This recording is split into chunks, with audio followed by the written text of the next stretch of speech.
Fala, rapaziada, como estão? Tudo certo por aí? Eu vim trazer a segunda parte do vídeo do retiro, né, cara? Bom, aqui é outro dia, tá? Não tô gravando no mesmo, mas trouxe minhas anotações, que eu pretendo trazer um pouco aqui pra gente. E também o livro que eu já tô até finalizando, que é o do Buda, que foi a matéria que eu tirei a menor nota. Cara, eu tirei nota 3 na história do Buda. Aí eu fiquei tão arrependido, assim, de não ter lido e aproveitado da melhor forma essa parte, que aí eu comprei o livro, que é do Buda Shakyamuni, A Vida do Iluminado. Bom, hoje a gente vai se aprofundar um pouco mais, né, sobre como foi essa vivência, para quem tem curiosidade. E aí eu queria te fazer uma pergunta. Você já se imaginou estudar, meditar e trabalhar num templo budista? Foram 30 dias seguidos, totalmente offline. E eu vou te contar um pouco como é que foi essa rotina, né, intensa e bastante transformadora. Então vamos lá. Como eu comentei já no outro vídeo, eu tô com umas anotações, esse formato tá diferente, né? A gente tá gravando pelo iPad, até para eu conseguir ter essas paradas da anotação, mas os vídeos anteriores, né, se você olhar aí no canal, ele vem com uma pegada mais solta, mais documental, e que eu costumo trazer algumas vivências, algumas experiências, né, em todo esse movimento. Bom, para quem ainda não me conhece, eu sou o Rafa Nanes, tô numa trajetória, né, para uma vida mais simples, para uma vida mais tranquila, onde eu consiga ter mais qualidade de vida. Não é uma tarefa fácil, né, sabendo no mundo que a gente vive hoje, com tantos estímulos, com tantas questões, né, pra gente viver no dia a dia, mas é algo que eu venho me desafiando, e o que é mais legal dessa jornada é a própria jornada em si, é o caminho. Então, a ideia é que eu consiga trabalhar e viver ao mesmo tempo, sabe, sem uma rotina não só levada para o mundo do trabalho, mas que eu também consiga me conhecer cada vez mais, que eu consiga explorar essas questões do autoconhecimento, religião, espiritualidade e por aí vai, tá? Atualmente eu estou em Marília, interior de São Paulo, estou na casa da minha mãe, eu já fiz minha mudança, né? Já não tenho mais o apartamento de São Paulo, hoje é dia 6 e ontem fez 2 meses que eu tô sem uma casa. É um processo de desapego e que está sendo bem interessante. Bom, vamos lá, né? Falando sobre a apresentação do tema. O Retiro nada mais é do que um programa de imersão de 30 dias que possibilita a oportunidade para quem gostaria de se conhecer mais, né? Gostaria de conhecer também a filosofia budista, com práticas, ensinamentos e vivências monásticas. Por que eu trouxe essa questão de se conhecer? O budismo, ele traz algo mais concreto, no sentido de que todo mundo tem um Buda interno. A gente só precisa despertar. E o que é esse tal despertar? É um processo de autoconhecimento. É um processo de atenção plena. É um processo de você fazer uma autoanálise desse processo. É você entender quem sou eu, o que eu quero, como eu quero as coisas, por que eu quero determinadas questões, né? É um processo de você voltar... É uma questão de você voltar a si mesmo. Que isso machuca, né? Não é um processo muito simples, mas é um processo muito interessante para ser analisado e tudo mais, né?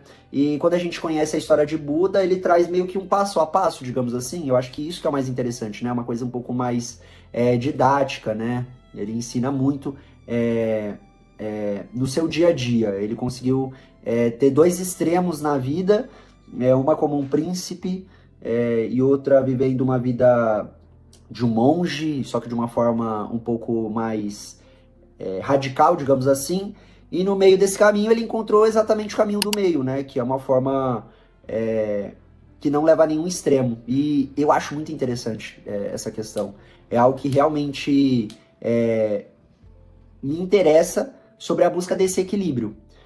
Então, por isso que o budismo tem a ver com essa questão mais...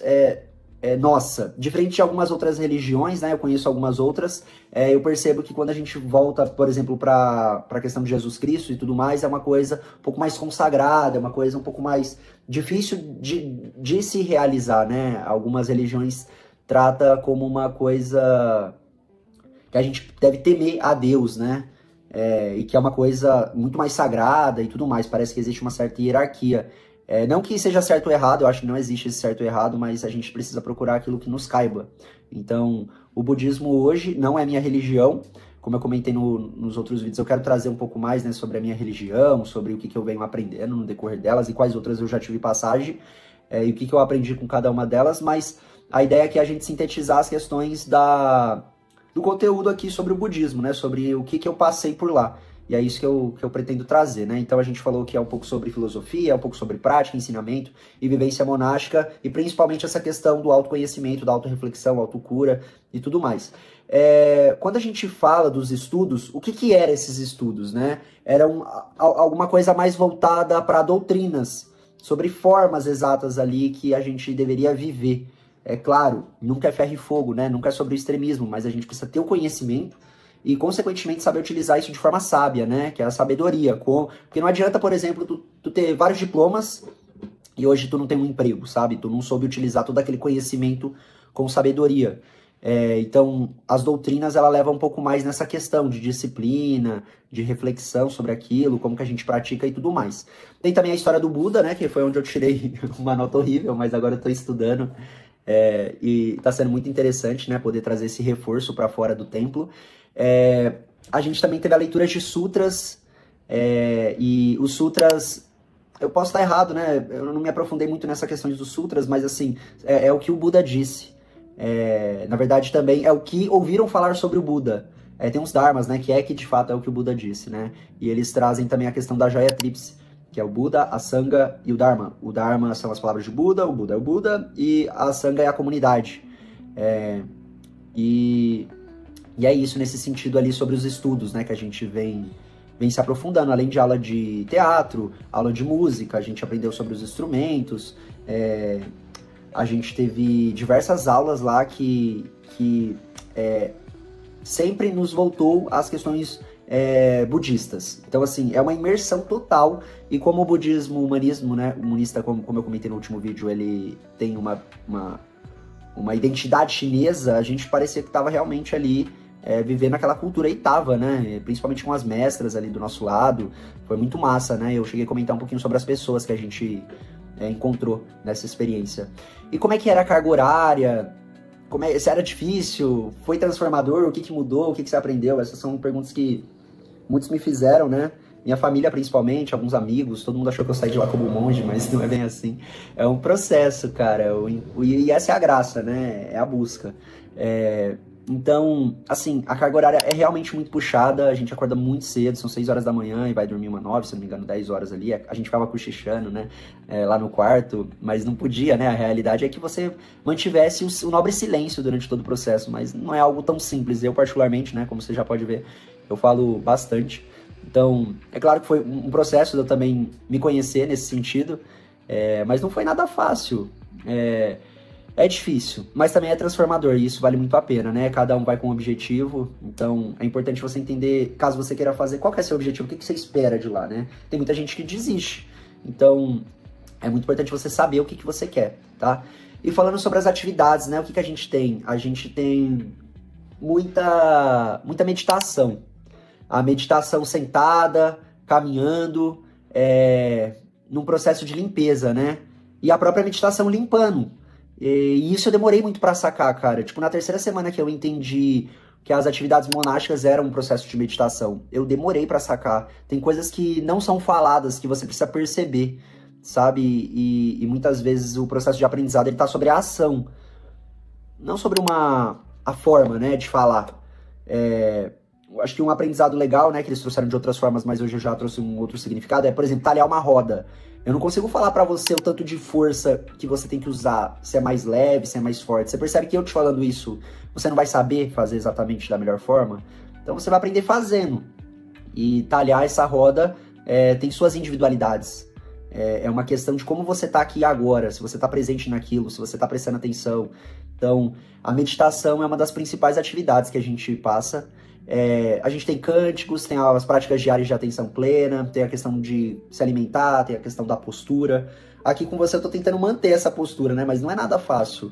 Eu, por exemplo, que trabalho com internet, cara, dentro de casa ou dentro de cowork e tudo mais, sem essa pressão, né, sobre isso. Minhas vestimentas é o que eu gosto de vestir no meu dia a dia. E lá existem regras, né, que precisam ser seguidas. Para quem tem essa oportunidade de tempo, né, e para quem tem essa vida um pouco mais flexível, digamos assim, né? Não é algo fácil, mas tem pessoas que têm essa possibilidade, né? Principalmente para quem empreende, quem tem um negócio próprio e tudo mais, ou uma questão digital. Eu acho que é legal para você aprender disciplinas. E a cultura chinesa, ela é massa e voltada para a filosofia budista, pô, foi irado. E falando um pouco sobre a limpeza, né, de ambiente, a limpeza não tinha nada a ver com a limpeza de ambiente, ela tinha a ver com limpar a nossa mente.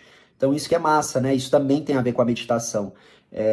E a gente, sim, a gente vai limpar muito templo, cara. É uma parada que tem muito trabalho de limpeza de ambiente, né? Que é os trabalhos monásticos lá que eles também costumam dizer.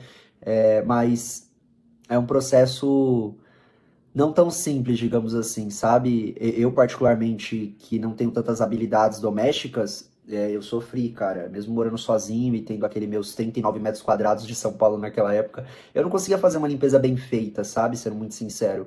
E lá, pelo menos, eu tive muito tempo para explorar isso, né? E como eu comentei em alguns vídeos lá no começo sobre a minha mãe, né? Só eu e ela, a minha mãe sempre foi doméstica.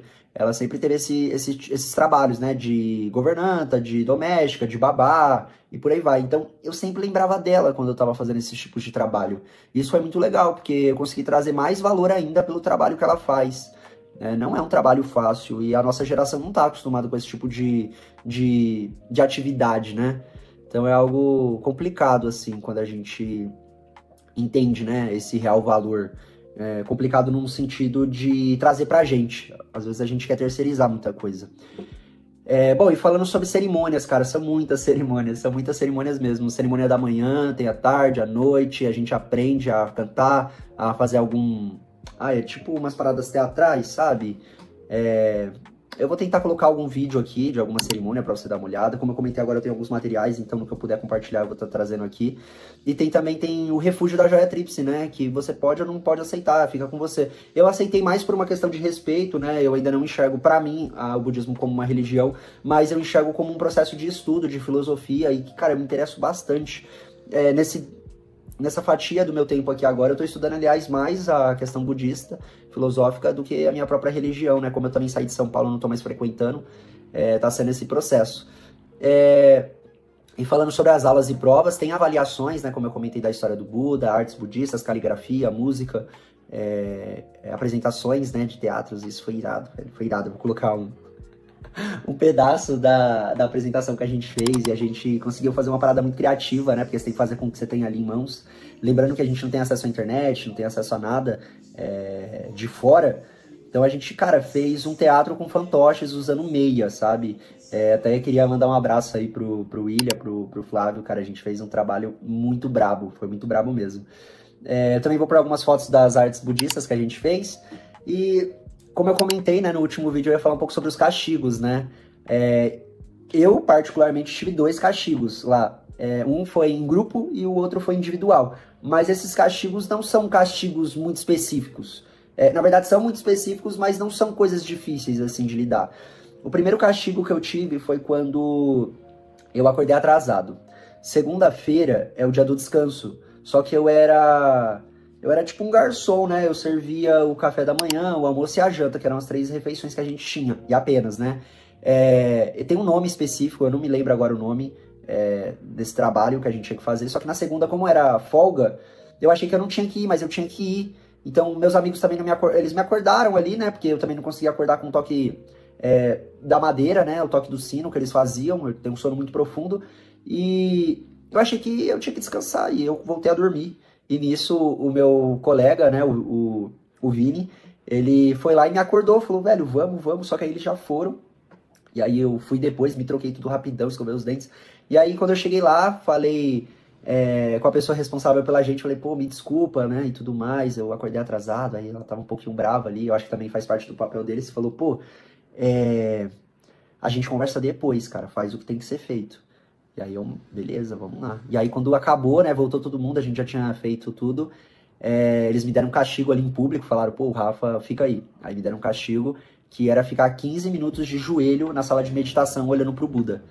Cara, parece uma coisa meio sacrifício, mas assim, foi tranquilo, eu tava ali também e isso poderia acontecer, aconteceu com outros participantes também e tudo mais, e tá tudo bem, cara.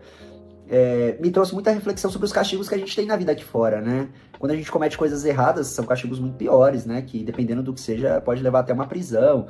ou algo do tipo. E ficar 30 dias num lugar controlado, num ambiente legal, voltado para isso, não foi uma tarefa fácil. Imagina você dentro de um presídio ou algo do tipo, cara. Tipo, eu espero nunca ter que passar por esse tipo de experiência, mas eu fiquei me colocando nesse lugar e é algo muito puxado, sabe? Enfim. E o outro castigo foi em coletivo, que a maioria das pessoas, exceto algumas pessoas, as meninas e um amigo nosso, o Gui, que não fizeram, todos, tirando eles, tiveram que fazer 48 prostrações, cara. E prostrações nada mais é do que você abaixar e pôr as duas mãos no chão e a cabeça também e fazer isso 48 vezes. Esse foi mais puxado. E eu tive a ideia de fazer isso antes da aula de meditação. Então, na hora que tocou o sino, eu já desci pra fazer, só que todo geral desceu. E aí todo mundo me assistiu fazendo 48 prostrações. Isso foi muito louco. E assim, é uma coisa muito de você se observar. Se você também não quiser fazer, ninguém vai ficar te observando, te cobrando, né? Mas se você tem isso pra ser perdoado, digamos assim, o Buda, né, ali, ele te observar e tudo mais, vai da sua índole, cara. Então, assim, se você tá na casa dele, você tem que respeitar as paradas que foram determinadas pra você e ajudar da melhor forma e tudo mais, né? A gente que é a visita ali, a gente não é dono de nada. Então, isso foi a questão do castigo, tá? São castigos mais educativos, de autorreflexão, que também leva pra uma certa meditação, beleza? Bom, então, em linhas gerais, a rotina era bem puxada, mas cada prática, cada ensinamento, foi plantada uma semente dentro de mim, sabe? Eu consegui me perceber fazendo aquilo, tentando sair do piloto automático, sem buscar distrações e tudo mais. E é isso, rapaziada. Tipo, o vídeo deu 20 min aqui, então eu acho que vou trazer um terceiro e último vídeo. Caso vocês tenham alguns comentários, alguma dúvida, eu posso tentar trazer no terceiro e último vídeo, beleza? E aí eu pretendo trazer um pouco mais sobre as transformações internas que eu vivi, tá? E as lições que eu trouxe comigo mesmo, né? Pra iniciar essa jornada de nômade, né? É um processo nada fácil, mais uma vez, né? Mas a gente se vê por lá, fechou? Curte, comenta, compartilha e tamo junto. Valeu, rapaziada.